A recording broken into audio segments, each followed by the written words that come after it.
Sementara itu, mengantisipasi lonjakan stok pangan menjelang perayaan Natal dan Tahun Baru yang kerap mengalami peningkatan, DKPP Provinsi Sumatera Selatan gencar melakukan pasar murah serta bekerja sama antar daerah.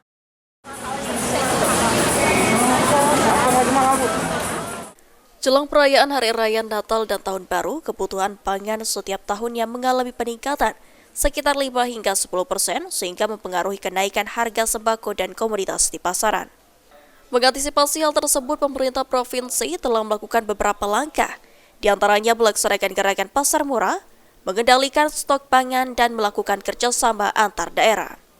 Ruzwan Effendi, Kepala Dinas Ketahanan Pangan dan Peternakan Provinsi Sumatera Selatan mengatakan, jika pihaknya akan berkoordinasi dengan provinsi lain untuk memenuhi kebutuhan di Sumsel agar stabilitas harga pangan tetap stabil.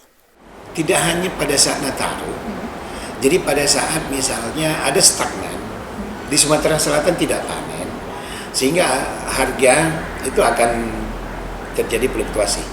Maka kita akan mendatangkan, dengan tidak panennya kan berarti kebutuhan kita kan berkurang.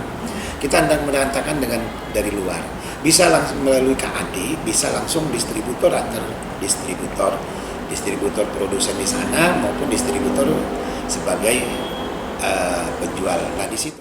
Adanya antisipasi yang dilakukan pemerintah diharapkan harga pangan di Sumsel dapat terkendali, sehingga tidak terjadi inflasi yang terlalu tinggi pada perayaan Natal dan Tahun Baru. Eki Saputra, PAL TV.